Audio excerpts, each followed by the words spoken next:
7 fatos sobre o purgatório que todo mundo deveria saber, principalmente nós católicos.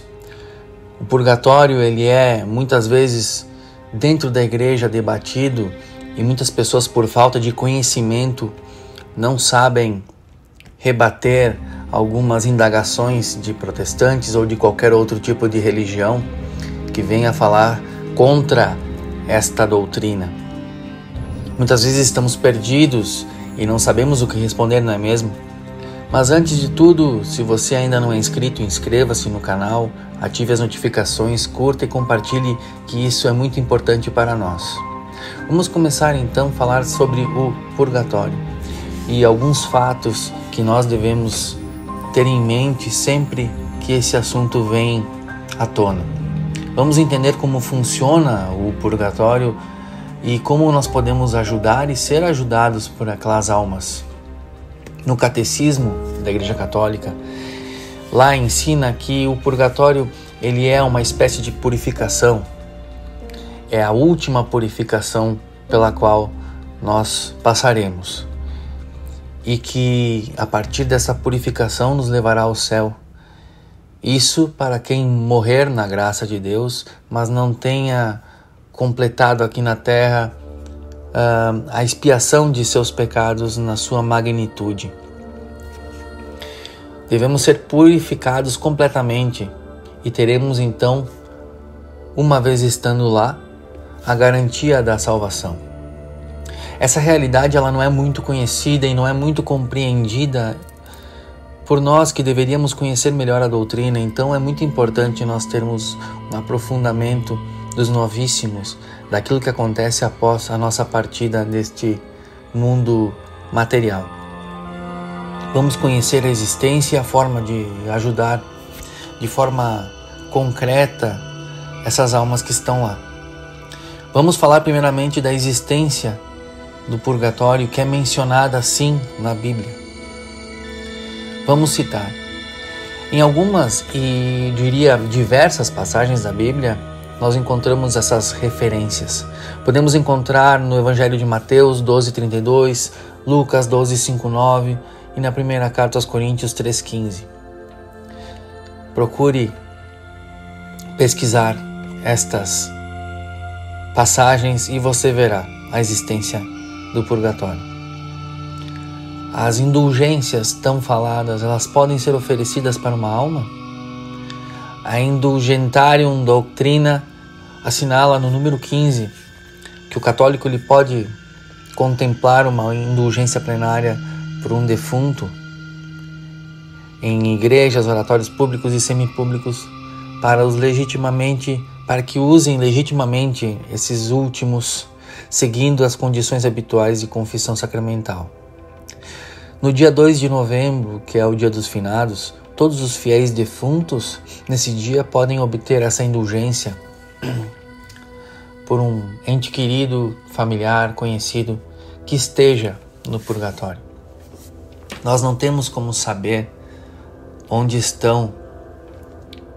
cada alma está nesse momento, porém a nossa oração deve sempre ser válida, pois se não for para aquela pessoa que nós temos a intenção, ela irá para quem realmente precisa. As almas, elas também podem ser nossas intercessoras. Santa Catarina de Siena falou uma vez que as almas lá no purgatório que forem libertadas através das nossas orações serão nossos benfeitores diante de Deus. Quando elas estiverem no céu, elas olharão por nós e serão nossas intercessoras. Isso é doutrina católica. As orações nos protegem dos perigos e ajudam a superar as dificuldades. Como disse ela, recebi muitos e grandes favores dos santos, mas muito maiores das almas santas do purgatório. Um outro santo, São João Macias, ele tinha uma devoção especial por essas queridas almas que estão no purgatório e, entre outras orações, especialmente o rosário, ele conseguiu liberar 1.400.000 almas segundo ele afirma, depois de uma revelação que teve. E como retribuição, ele conseguiu graças extraordinárias. Os santos escrevem preces pelas almas do purgatório. São Nicolau de Tolentino, ele é conhecido como patrono das almas, né? Porque durante sua vida ele dizia que era muito importante que se fizessem orações pelos falecidos e obtinha com isso muitas e muitas conversões.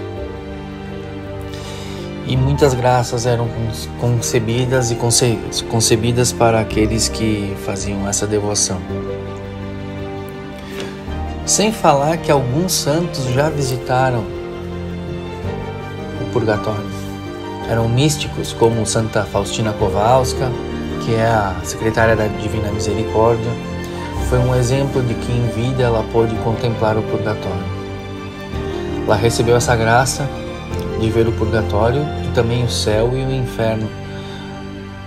Ela deixou escrito que um dado dia o seu anjo pediu para que ela seguisse os seus passos e ela encontrou-se num lugar cheio de fogo e as almas sofriam.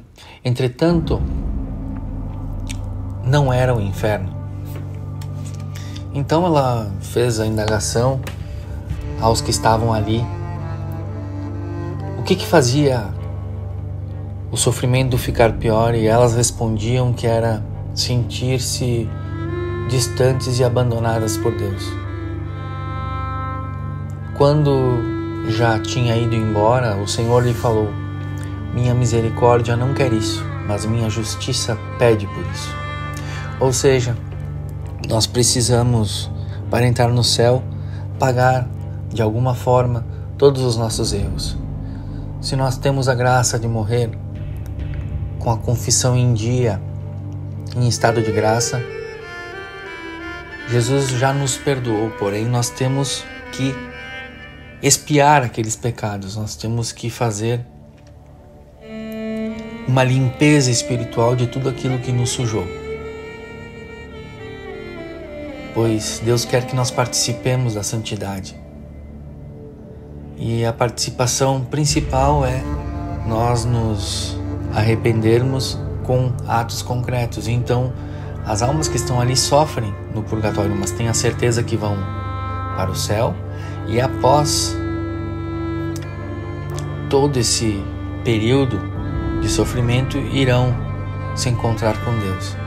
E elas, interessante é que elas sabem que tem que estar ali e elas não ficam furiosas por estarem ali, pois sabem que ainda há misericórdia, pois um dia elas sairão deste estado de sofrimento, ao contrário do inferno, que é um estado de sofrimento eterno. Nossa Senhora sempre consola essas almas. Santa Faustina, em uma visão, ela viu a Virgem Maria visitando aquelas almas que as chamavam de estrela do mar. A Mãe de Deus revelou também a Santa Brígida que qualquer pena no purgatório, ela fica branda, mais branda, quando é suportada com a sua intercessão. Por isso é tão importante o terço para as almas. Você sabia que existe um museu que recolhe 15 provas da existência do purgatório? Lá na Itália, perto do Vaticano, existe um museu que se chama Museu das Almas do Purgatório. Ele fica numa igreja chamada Igreja do Sagrado Coração do Sufrágio.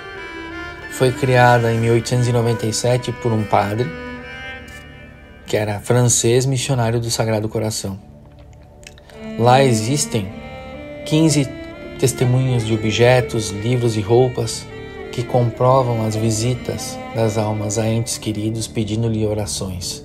Ou seja, sem confundir com o espiritismo, uma alma que tem a permissão de Deus, ela pode vir pedir orações para as pessoas aqui na Terra. Padre Pio é um exemplo de que as almas vinham até ele implorando missas, implorando intercessão. Se você gostou desse conteúdo, dê seu like, ative as notificações, compartilhe com o maior número de pessoas possível, pois ajuda muito o nosso canal. Fique com Deus e até o próximo vídeo.